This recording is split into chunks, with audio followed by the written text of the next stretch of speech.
Okay, welcome back to where we left off. We are in Portlaoise on the run from Dublin to Cork. And we changed trains because the Portlaoise commuter stops at Portlaoise, oddly enough. And we've been able to pick up a steam excursion with an 800 class Maeve. And we have several things to talk about, and at least how to get this thing running. But for now, if we'll just get ourselves going, because being a steam locomotive, it's going to take a little bit longer for us to get to the next station. Now, the next station that we're going to stop at is Limerick Junction, because this is going to take way too long at, say, 60 to 70 miles an hour to get all the way to Cork in this one video. So we'll get to Limerick Junction and we'll change trains again to one of the Cork, probably a 201 Mark IV combo. And in the meantime, we're leaving Portlaoise. I didn't actually talk about it, the town itself, during the last video. But the station is, oddly enough, in town.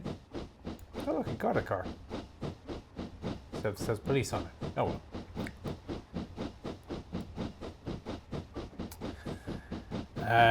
The station is built in 1847, like a whole lot of other ones. And it's known as Maryborough, because that was the name of the town back then. County Laois was called Queen's County until Irish independence, until 1922. Then it got changed to Portlaoise and County Laois accordingly. Population about 25,000. It's also the location of the first airplane, which was built and flown in Ireland, in Portlaoise. 1908, it was a monoplane. The aircraft still exists. It has no skin on the frame, but you can still see the frame.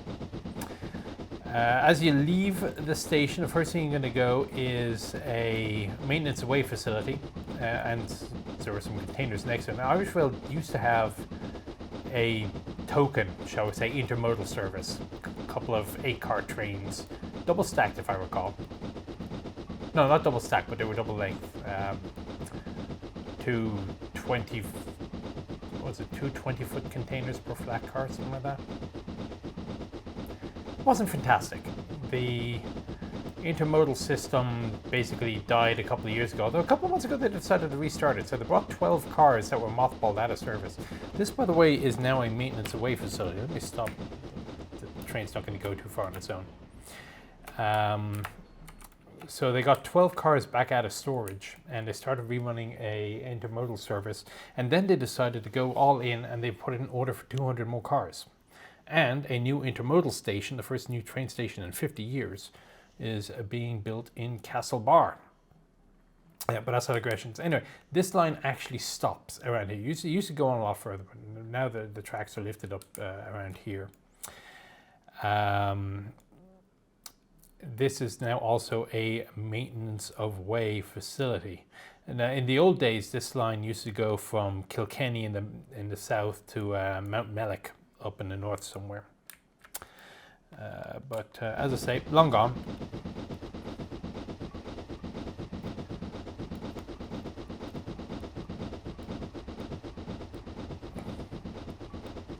Up the regulator a little bit here. Already down to 60% in the water. So the next thing you see is the train care facility at Portlaoise. So this was built 2008, and it services mainly the DMUs. So remember, Portlaoise is the end of the commuter run, so when you're done with your commuters, you have to park the train somewhere and get it serviced, and that's Portlaoise. Now, that's pretty good for Portlaoise employment. All the trains must be in service.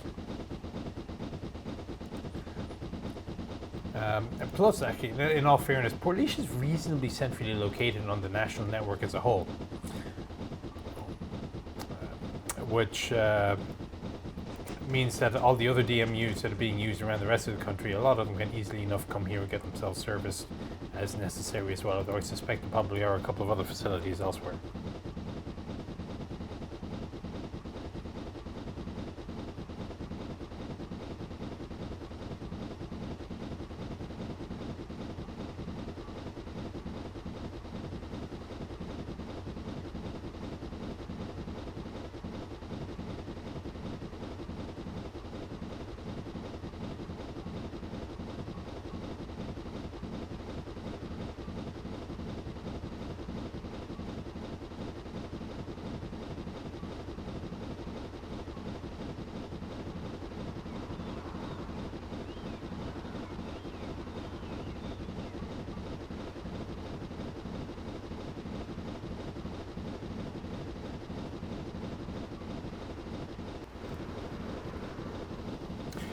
Okay, so we have a little bit of a run to go to Ballybrophy, which is the next stop.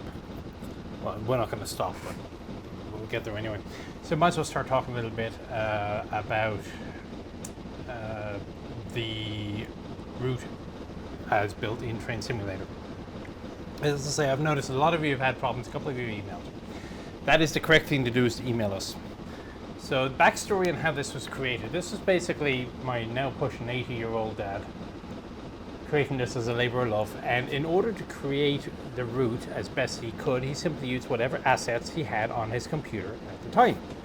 And that meant if he had purchased assets, I mean commercially available downloadable assets, he used them. Because we weren't thinking about public distribution and legal niceties or anything else. But now that we put this online, and I am sort of a commercial person, better or worse, to say it probably isn't correct for us to put the commercially paid for assets as part of the pack. So as a result, a lot of you are going to have texture missing items around the rail. Now this generally will happen more between Dublin and Portlaoise than it does in the rest of the network, as I recall correctly. But in my case, because I happen to have a lot of those assets as well, they're shared, I am not noticing a lot of the missing asset stuff either. So what I've actually done is, on another computer, I did a complete refresh from zero to try to help troubleshoot some of the missing textures, to at least identify which ones are missing. Now, if you happen to own some of these things that are missing, then fantastic. You're not going to get as many errors. If you don't, there's two possibilities here. One is that some of the assets that are not in the downloadable pack actually are not commercial assets and should be freely made available. We found a few of those that were missing. We've added them to the pack since. So when you communicate and say, hey, look, we're missing a couple of files, we may be able to fix it by simply emailing you the files, and then fixing the uploaded file. Or another possibility is we'll just tell you what the pack is that it uses, and then you just go and buy the pack yourself. You recall. Either way, as I say, send me an email, thechieftainmoran@gmail.com. The link is also in my About page on this.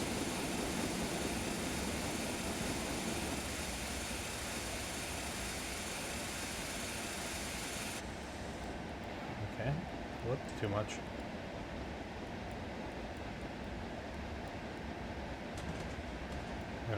Oh, 9 is self-running, okay. Shoot me an email, and you need to actually give us some screenshots. Just saying, hey, I'm missing a signal west of Thurles, or west of Portlaoise isn't going to help us identify it. You need a shot that explains where it is in relation to anything else. So again, a zoomed in shot of a bush that's saying texture missing isn't going to help us find this one missing bush out of all the many bushes that you see in the Irish countryside.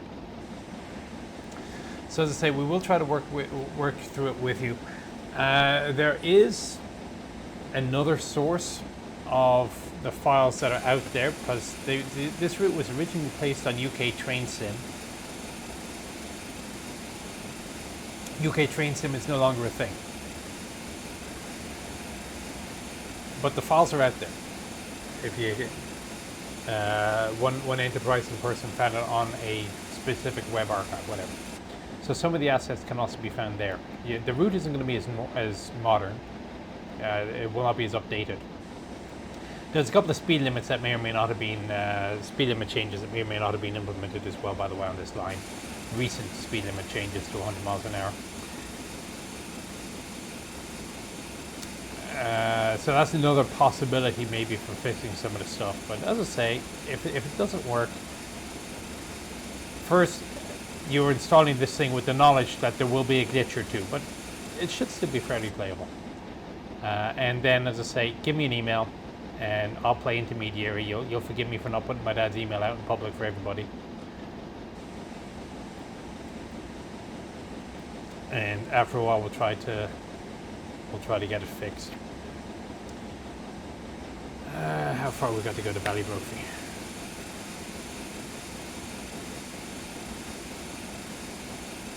It's a little ways yet. Okay, so let's talk a little bit of railway history since we're on an excursion train. So first thing about Irish railways is the gauge. It's Irish gauge, 5'3", it's 1.6 meters. And this was basically a compromise to make everybody unhappy. So you recall last video I started off with saying that the first railway was the Liverpool and Manchester. It wasn't. It was the Stockton and Darlington, and I should have bloody well known better. And that the second railway was the Dublin to Kingston. That was correct. It was. Dublin to Kingston being now the Dublin to Dunleary line, still in use.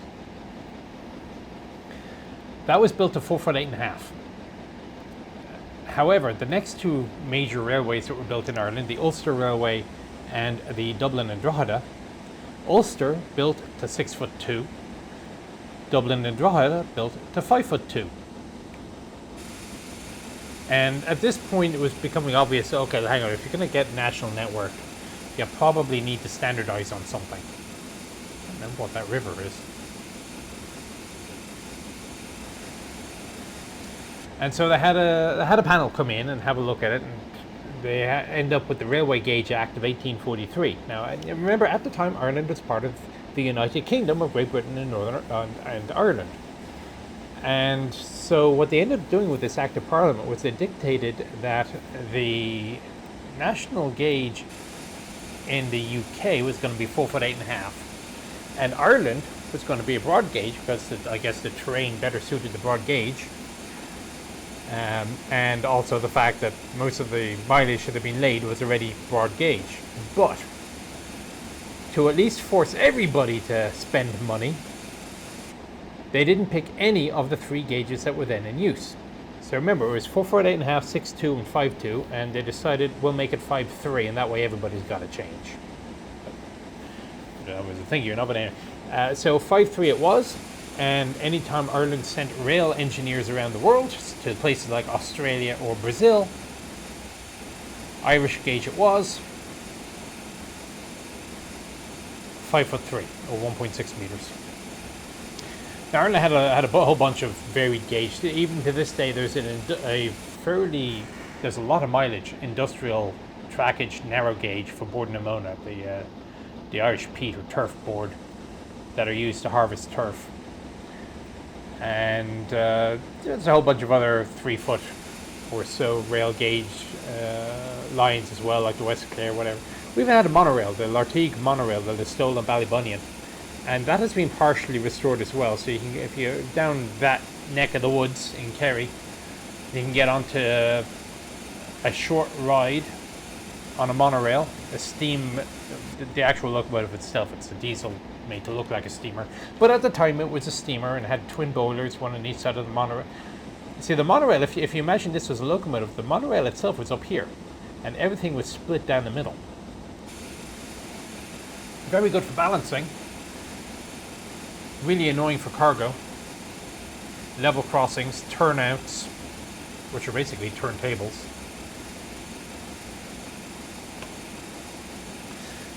So after a while, come Irish independence, and then after World War II, they basically nationalized most of the railroads, and the ones in the Republic ended up becoming the Great Southern, GS. Eventually then it turned into part of CIE, Chorus Umper Éireann, which is the National Transportation Board, for lack of a better term. And so CIE took over from the Great Southern, and their logo was called the Flying Squirrel.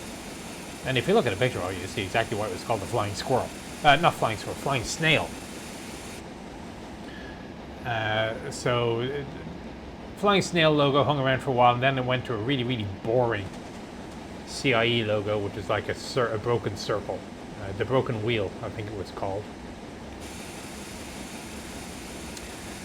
CIE then turned into more of not a holding group, but basically a senior company for 3 offshoots, which became Irish Rail, or Éireann Rud Éireann, Dublin Bus, and Bus Éireann. So now all the locomotives are in Irish Rail livery, or Éireann Rud Éireann. This particular locomotive, the 800 class, there were 3 of them built. 1939 or so they entered service just in time for the emergency, which is known as World War II. And the problem with that was that as Ireland was neutral, the British were not very inclined to send them very much good stuff, like coal. The British had more useful things to do with their coal, their good quality coal, like the Royal Navy probably, and their own locomotives and trains. So they only sent very low-grade coal to Ireland, and these locomotives were not designed to run on it. Which meant that for the, 1950s they went out of service? For the 20-odd years that they were in service, they never really had a good crack at showing what they could do. As a 10-wheeler, 460, this was the most powerful locomotive steamer built and run in Ireland. Although, in fairness, I'm not sure about the turf locomotive, but that really didn't count. Interesting locomotive if you look it up, the turf burner. And so they were eventually retired. One still exists, it's Maeve. She is on display at the Transport Museum up in Ulster. There's no indication she'll ever be restored back to running order, although as far as I know she's still actually in reasonably good condition. There are a couple of restoration agencies in the country, so almost every locomotive that Ireland used, at least since the 1940s, has a preserved example. These days the expeditions are generally run behind either a blue 440 or an 060 switcher. Okay, so we're coming into Ballybrophy. We'll come back to the locomotives in a bit. Ballybrophy, you'll see there's kind of a little bit of a Y that goes in and then comes back out again through this dead-end platform. This line goes out and it loops around. And keep an eye on this old water tower here as well. So that line that loops around is the Ballybrophy to Limerick line. And it is a parallel route, or an alternate route, which gets you to Limerick. And so the next stop up there, if I recall, is Roscrea. You go to Nina, there's a couple of other stops here and there. It's not a high density line. There's 2 trains each direction each day and 1 on Sundays. It is a terrible line. It's very slow, and easily the fastest way to get from here to Limerick is not to take the direct train, but to take the Dublin to Cork on this main line and change at Limerick Junction, which is going to be the last stop on this particular video. So Ballybrophy itself was another 1847 opening, and the town of Ballybrophy is under 200. So this is another of those stations that was more important for where it is, than what it served. And the tower, the water tower, was an old locomotive watering tower. So it was a watering halt on the line. Back when the line opened, it was also where if you were going to Roscrea or Ballinossery, Barsonossery, sorry,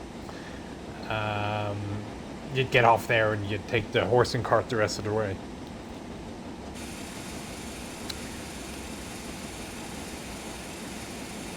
Alright, so back to the locomotives. So after the emergency, or World War II to the rest of the world, and I have a couple of videos on my main channel about the Irish neutrality. Look for it was Stinking the Emergency was the name of a written article as well. But anyway, for whatever reason, Ireland didn't want to say there was a war going on and said it was an emergency. So when HMS Hood blew up and some landowner up in Malahide, his son was killed, the Irish Times reported it as a boating accident. I guess technically correct. He accidentally didn't get it into the lifeboat. Not that many people did. Anyway, dieselization started late 40s, early 1950. Inchicore, CIE, they built a couple of, effectively Vickers Armstrong locomotives. Two of them, the 113 class. Pretty useless, and they're absolutely hideous. If I recall, they came out in green with the flying squirrel logo, a flying snail, and then later turned into the broken wheel. Then came the silver locomotives, which were impossible to keep clean, and that started the series of Metrovicks. By the way, the 113s had Vickers Armstrongs. So the Metrovicks were the A class, about 60 of those, and the C class. Now these are not particularly powerful locomotives, so they had Crossley engines. It was a 1200 on the 001s. The 201s had a 600 horsepower engine. They were basically designed for branch line work. The problem was, shortly after CIE bought all these locomotives, they decided to close all the branch lines. So the 201s, which were totally underpowered for mainline work, eventually went away. 75 miles an hour, not doing too bad in here. The 201s hung around for a while, but the problem was that the Crossley engines were terrible. So generally speaking, between that and the Sulzer engines from Vickers Armstrong, Ireland didn't have a great experience with British locomotives. So the next thing they went German. So like the 600s, the 800s, 600s and 800s, they were built by like Deutz, Maybach. Small little engines, shunters mainly. Imagine a truck from a modern SD70, and you put an engine directly onto the truck. We're talking tiny little shunters. We'll talk about, we'll go back to that in a minute. Now, here we're coming up to, was it Lisdorf? Yeah, Lisdorf station used to be about here, right next to this quarry. Now, Lisdorf was a private train station, so it was used by Lord Castleton, who had his estate maybe about 2 miles that away. And he was a really big, so here's a quarry, we'll talk about that in a moment. He's a really big hobnob back in the personality back in the 19th century, and if you got invited to his country estate, you were somebody. And he had his own train station for that. The quarry itself no longer uses the railway to transport its commercial material. However, you saw the sidings are still there. It's because it is still a source of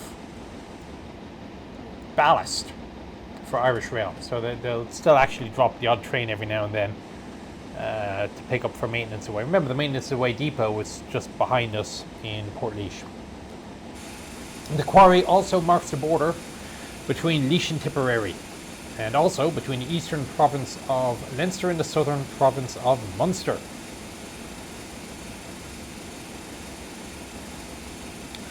So anyway, after the back to the locomotives, after the Deutsches, and after a great annoyance with the British, the Irish would somehow decided to spend some money for once. They went to the US and they went to EMD. And they were so thrilled by the EMDs that they became an EMD exclusive railway for basically the rest of the century, next half century. And Ireland also became the export launch customer for a lot of EMD products as well. So the first EMD product they got was the 121 class, which looked like SW 1500s, for lack of a better term. It looked like a switcher. But it was used as a mainline locomotive with the 547 or whatever it was engine. And it proved very successful. The only complaint that the Irish had was the fact that the cab was at one end and the engineers did not like running long cab forward. So they ended up having to convert them to multiple unit configuration and tied them end to end with a cab outwards on each end. Towards the end of its life, it also ended up being used as a tractive unit, motive power for push pulls. Converted a couple of coaches to driver van trailer, I think is the official term. And the other end you had the 121 class with the cab outwards. But they were reliable as all hell. Everybody loved them. So Irish Rail went back, or CIE went back. They were delivered, by the way, in a grey scheme, if I recall. Kind of like the silver, but not as heinous. They went back to EMD, and they bought the 141 class, which was basically a 121, except with a cab on each end. So that solved a lot of the problems. Then the next batch was effectively another set of 141s. These are the 181s. Same design. I mean, visually they look very, very similar. The difference is that now you got a 645 engine instead of the 547. Again, everybody is thrilled, and indeed the 645s ended up going into some of the 141s. They re-engined them. They also re-engined the Crossleys in the 001s with the EMD engine as well. Although now I think about it, I don't know if they ever changed the bogies to be electric motors versus hydraulic. Anyway, at this point Ireland had started changing to a tan and black, or brown and black.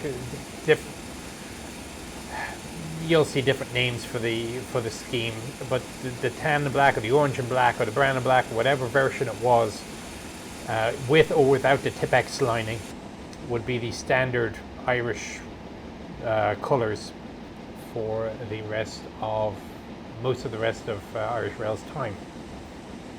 Recently it's changed again, but anyway. Then they came up with what was called Super Train. You go to YouTube, you can find an ad for the Super Train with the special new livery as well, which is a variation on black and tan. If I recall, the face of it didn't go up quite as high.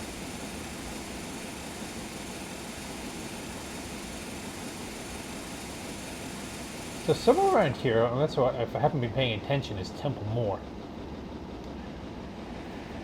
I would have thought I'd have noticed Templemore Station. Oh, look, Templemore Station.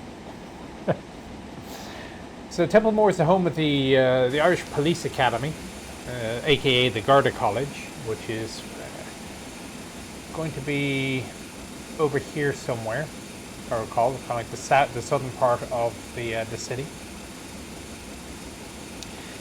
It's formerly an Irish army base called McCann Barracks, and the army does technically still have an artillery unit there, but generally speaking, if you go in the door, you're there for the Garda College. Templemore town itself is about 2,000 strong, and as you can see, like many stations at the time, the location of the station was not related necessarily to the location of the town. That bridge looks like it's had better days. So the station opened in 1848, although, happily enough, there is room for parking.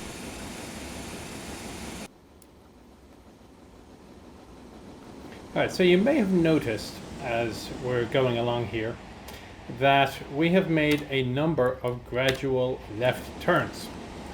Not many, but enough of them that we are now pretty much going straight south as we head on to Thurles, which is going to be in about 6.5 miles. One correct way to think about it: the prime mover of the 121s and the 141s was the 567, not the 547. My error. All right, castle. Yes, the ruined castle there is Lochmo Castle, built originally in the 13th century. I think just this bit was the 13th century. That was expanded in the 17th century and was owned by the Purcell family for the entire time. Now the story is that the castle was built by a king whose people were being terrorized by a sow and a boar. Young Mr. Purcell killed them both with a bow and arrow, and then was granted the king's daughter and the castle as a reward. The last Purcell died in the early 18th century, and the castle was abandoned by the 1770s and has been falling apart ever since. So as a result, the real one is a little bit more ruined than as it appears in this in-game version. Okay, I guess in theory I probably should start slowing down as we start coming up to Thurles, because it says I'm supposed to stop in about 4 miles.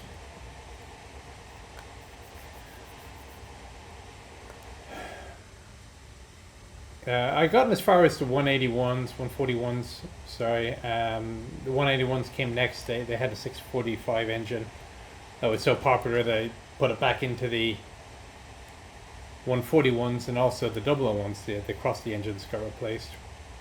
And we'll continue on with the diesels. Not that there's much more to be said on them in the next video when I move to a modern diesel. Side note that most of the locomotives that were run by GS were in a sort of a battleship grey, a dark grey. Which I guess at least it's something different than black, but they were still pretty dull. The exception were the 3800s, the Maves. Those they painted up in, I believe, blue and green. The cars, I think, are Crossleys. Is that the right word? Crossley? No. Craven. I think there was a Craven cars. Now here's a bit of trivia for you if you didn't know. The state colour of Ireland is blue. St. Patrick's blue. People think it was green. Believe it or not, so if you look at the Constitution, the way it's printed, the cover of Bunnock na Heron is blue. The floor of the Parliament is blue. The Dáil. The presidential standard, right, the national jack, whatever you want to call it, is blue, a gold harp on a blue background. The old presidential escort motorcycles were blue as well, but for some reason they changed them recently. They had a couple of blue generations, and the current ones are green. I'm not sure why. More army-like, I guess. But of course, in practice, you know, the national soccer team, rugby team is green. The de facto color, national color is green. We used to have a lot of fun with Americans coming over. It's kind of like, my God, it's so green here. We were kind of bewildered. You know, what the hell color did you expect? Purple? These are not cows. I believe they're called sheep, but I'm not entirely sure I am a city dweller. And, you know, it wasn't until after I was living in California for a couple of years, went back, looked out the airplane windows, and my God, they're right. It is green here.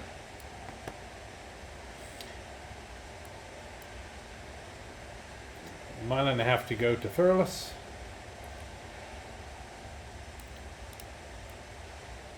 Water in. We coast our way in. Yeah, as the sun starts to tone down, I think.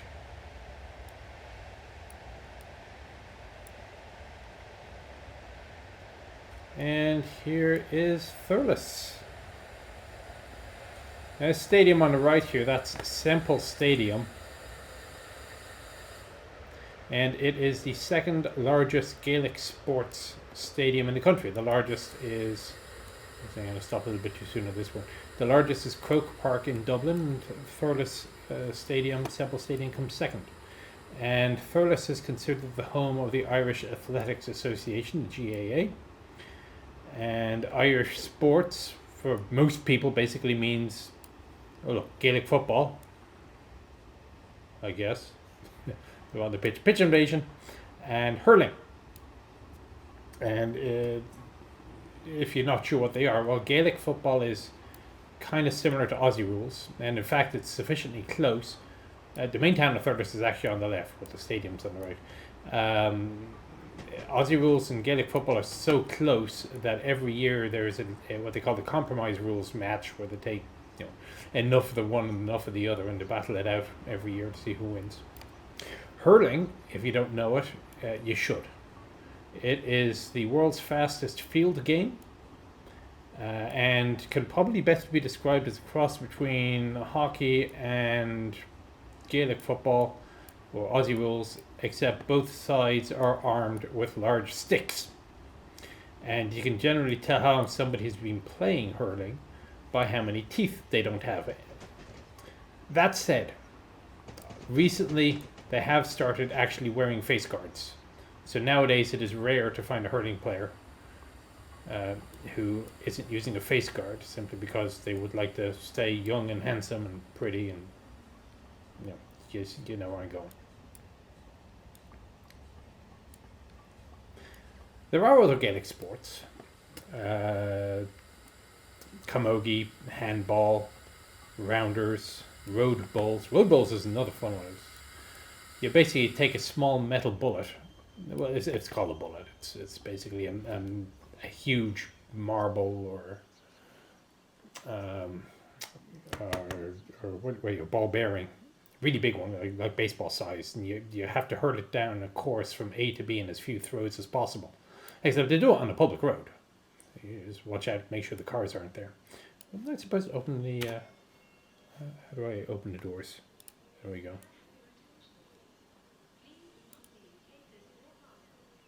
Yeah. Oh, they almost look like bus Éireann buses.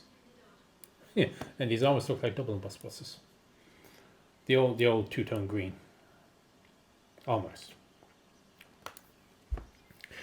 So anyway, Thurles itself has a population of about 9,000. Let's see how much of Thurles he's put in here. Well, I mean, you're not supposed to be moving too far from the rail line, I guess. So yeah, it's a bit bigger than a soccer pitch or a rugby pitch. And there is a smaller stadium, the Croke Park in Dublin, Lansdowne Road. At least it used to be small. I'm not sure it still is. And that's where you play your rugby and soccer. I was going to say football, but anyway. Are we complete? We are complete. All right. Oh, sorry. Shut the door. Well, I've gone and opened it again. Okay, you get another minute or two to get on this special excursion train. So population 9,000. So in terms of the size of towns in Tipperary, it's behind Clonmel and Neenah. Tipperary is a large county. There is a town called Tipperary Town, Tip Town. Population about 5,000, and it's a long way from here because Tip is such a large county. In fact, when you get to Tip Town, at the entrance, there's a sign that says, "Welcome to Tipperary, you've come a long way." Tipperary itself is an Anglicization of Tubrid Aran, the well of the Ara River. So I have an old maintenance bay there. Okay, so as we come out here, keep an eye on the left. I think we should be good to go at this point. Yeah, okay, let's release. We have water, we have coal. Reverse it forward. Turn on the blower. I don't know if the blower makes any difference in this or not, but let's turn it on anyway.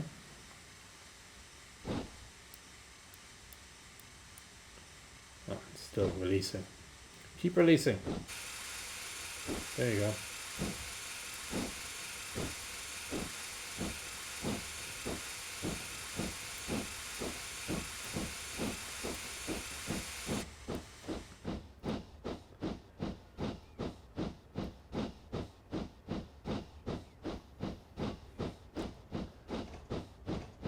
So as we exit out of here, you're going to see the line will curve right. So we're going to start heading a little bit more westerly again.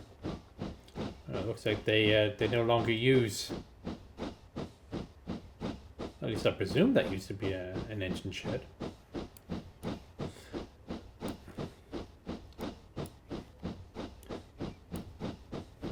Come on, you can do it.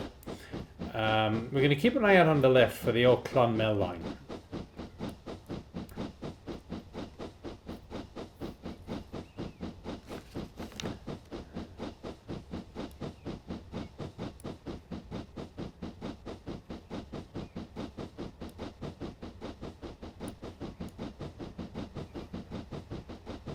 I realize steam engines are supposed to have huge amounts of torques at low speed, but Getting this thing up to speed takes more practice than I'm probably willing to throw at it.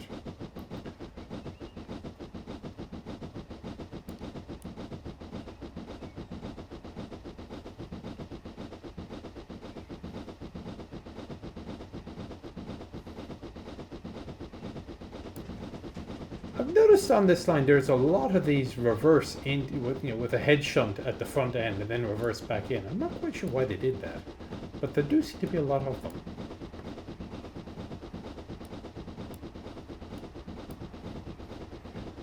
Speed limit is 90. We're not making it there.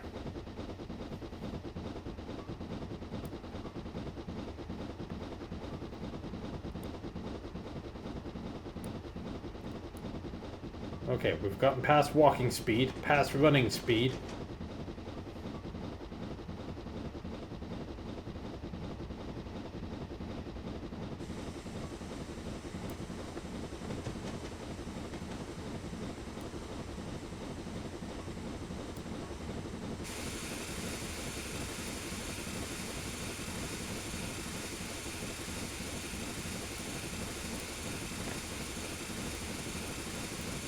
So here's that curve.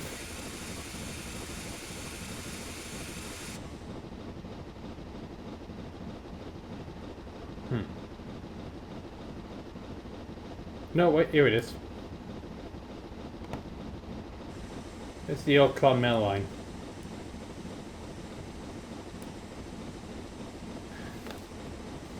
Now the tracks are obviously long gone. The line was closed in 1967.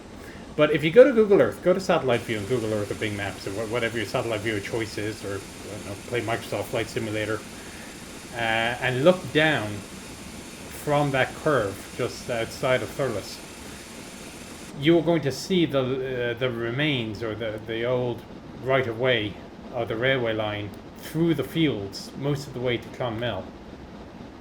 Even though, of course, obviously the line and the ballast and everything else is gone. But you can very definitely tell where the line used to go. Okay, we're up to 50. Okay, so somewhere around here we're going to cross the Sewer River. That's, I wonder if this is it here. S-U-I-R, not S-E-W-E-R, which would be a very unfortunate name for a river. And that has a habit of flooding Clonmel, which, as I say, is, what, about 10 miles down that way? Ooh, horses!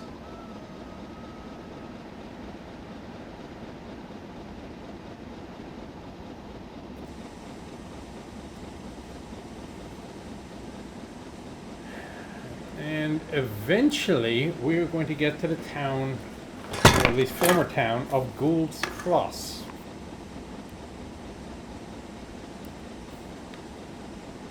Not quite sure how we'll get there, but okay.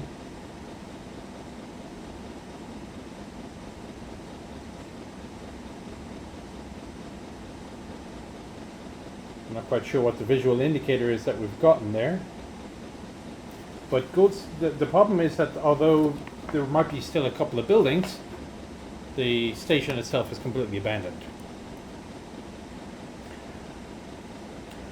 So when we get there, and again, I don't remember crossing over the river yet, so we've got to go past the river first. It used to have a branch line from there going to Cashel, which isn't far away, in fairness, and Cashel can be reached on the Limerick line, which crosses over at Limerick Junction. We'll figure it out. Whether Limerick to Rosslare or Limerick to Wexford, or what, from north to south, and we're on the east-west. And the Gould's Cross station closed in 1953, but the station itself was kept more or less intact and in good condition for another 30 years until 1986, and the reason for that is that the signalling was not automated until the mid-80s.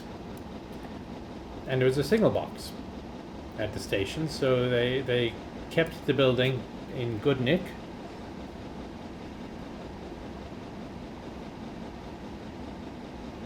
Until the automated train control systems came in.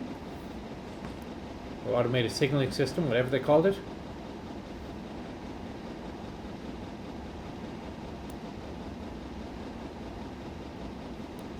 And that was that.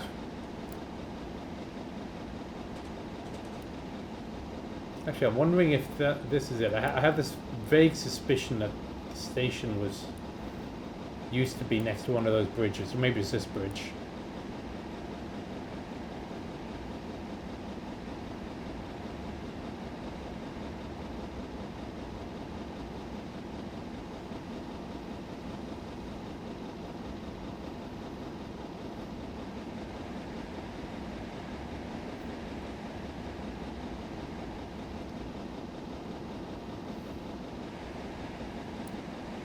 Anyway, so 15 miles to go. So what else can I talk to you about while still leaving something for the last run from Limerick down to Cork?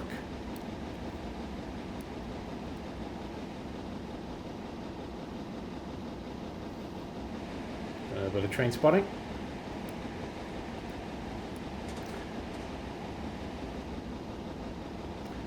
Well, the station after Gould's Cross is going to be Dundrum, but I'm pretty sure that one is modelled and does still exist.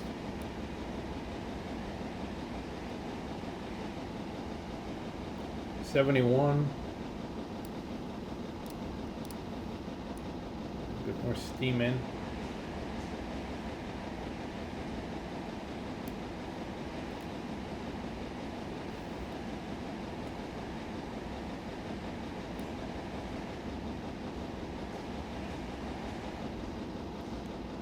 Is that the sewer? You need to look at a route map. But in that case, so we haven't passed by Dundrum then.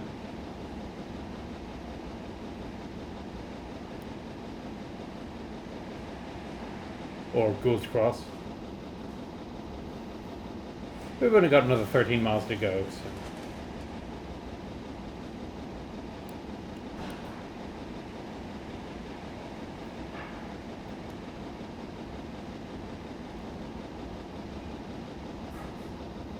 Most tractors are not that old.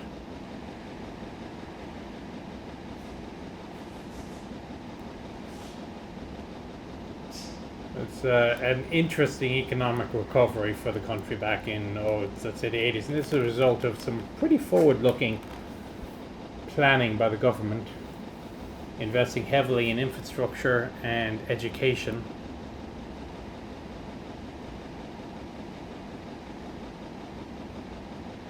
One of the strange things that doesn't really see benefit in the next election cycle. I realize it's a bit of an alien concept to a politician. Still doing 70? That's because they're down to 160 PSI, that's why.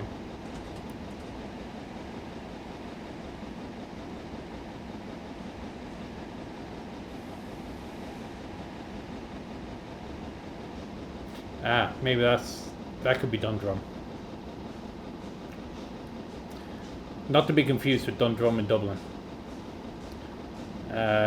Population of the town is a little under 200, and that station lost its passenger service in 1976, but like Gould's Cross, it had a signal box, so it stayed in good condition until 1986.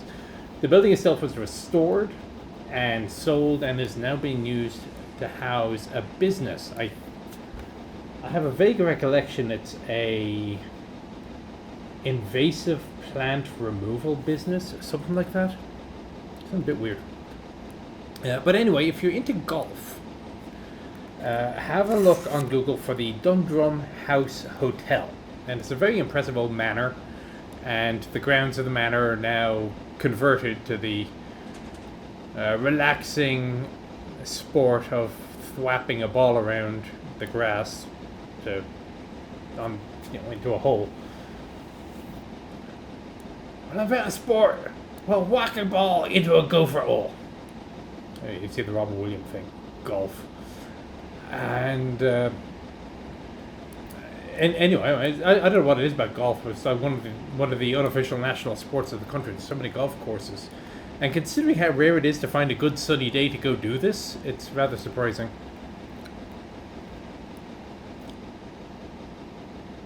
Train spotter. There's feck all out here.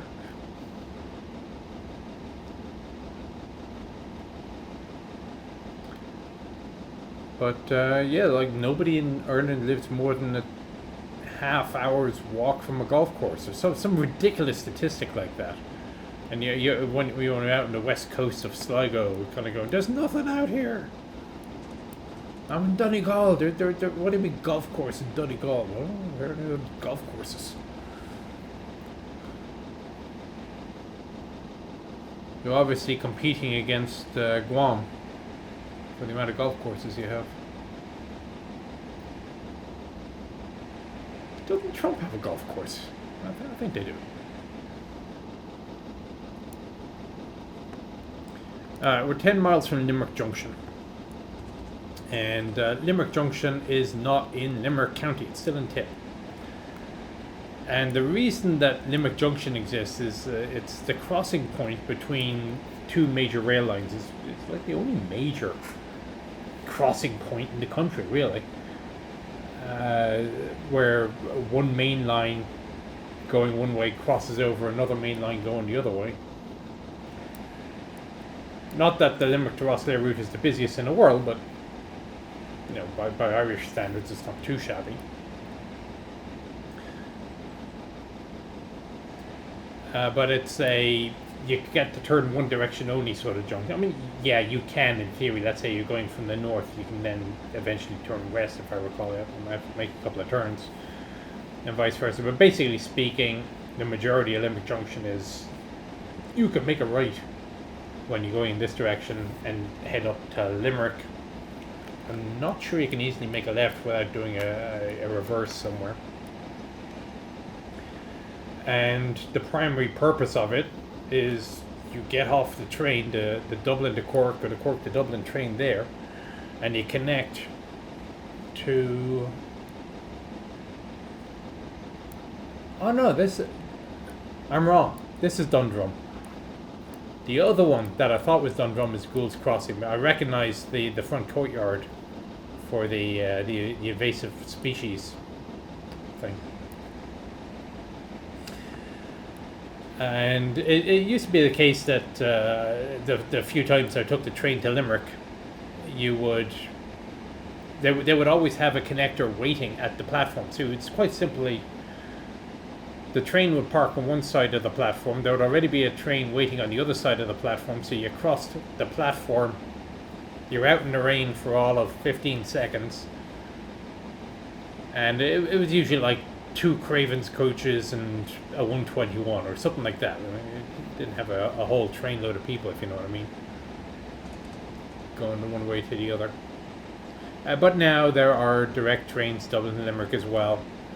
But there is always a connector. So if you're on for one of those hours that there's no Dublin to Limerick train, because they're not as often as the hourly Dublin to Cork, there will be a DMU waiting to take you the rest of the way.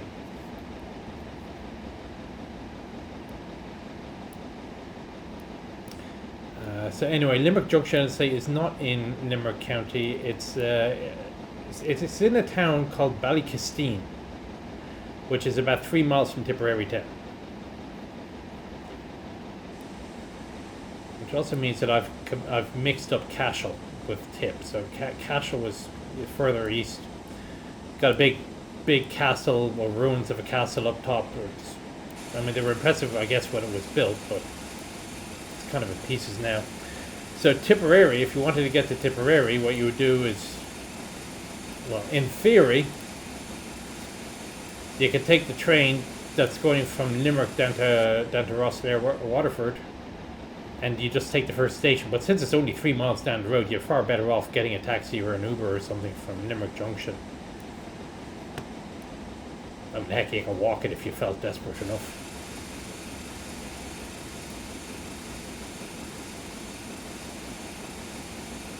Limerick itself, about 20 miles, 20 miles to the northwest.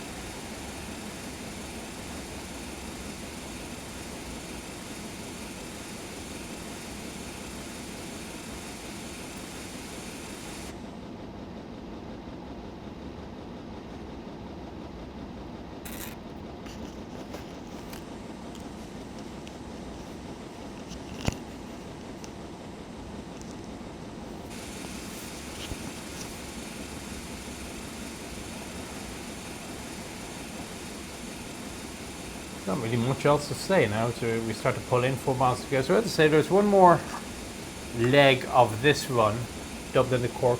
Now the line does extend beyond Cork. There is a Cork commuter service, which we can have a quick run on. I don't actually know too much about the Cork area. And there are a couple of other options here. I'd need to check to see just how built the Rosslare line is and the Dart line.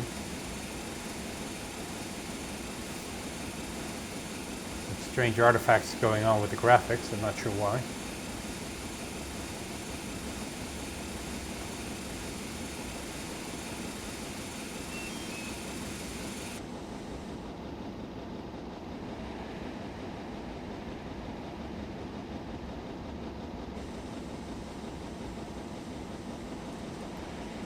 Is there anything else of great significance between here and Limerick Junction?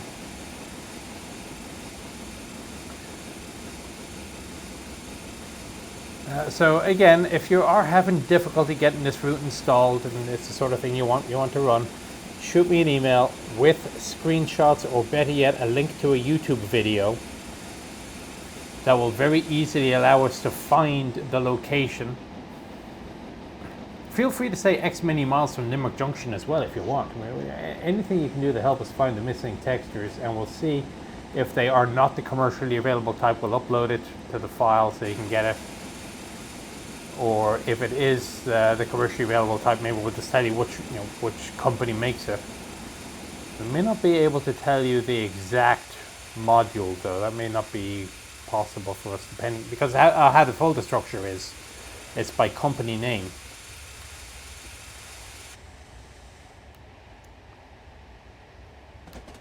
Alright, 70 miles an hour, time to start slowing down.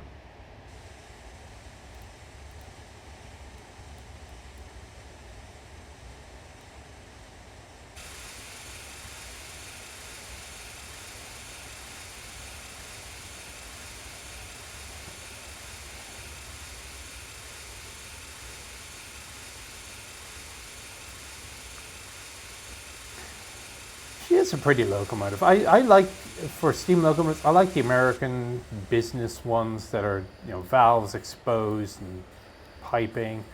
They just do more for me, but I have to say, the Maeve is a rather elegant locomotive.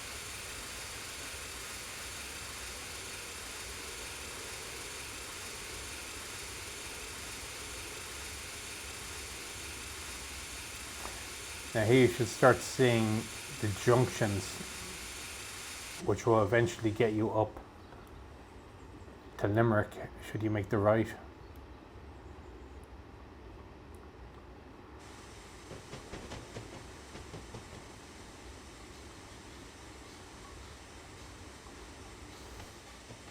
Oh, there you go, we crossed over.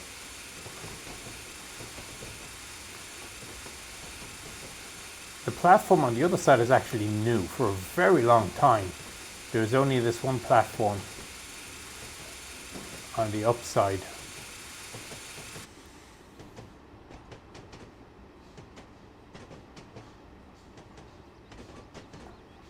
And technically this is 2 platforms. It's supposed to be able to fit 2 trains there at once going each direction. So that's the Limerick to Rosslare line.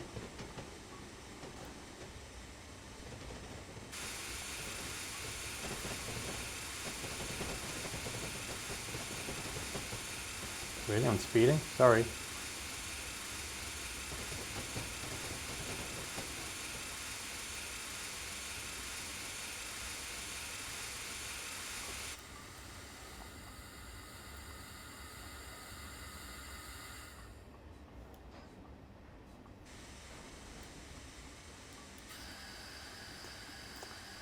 So there'll be a couple of cars waiting here. The train would stop on this side, and it quite simply just cross one onto the other.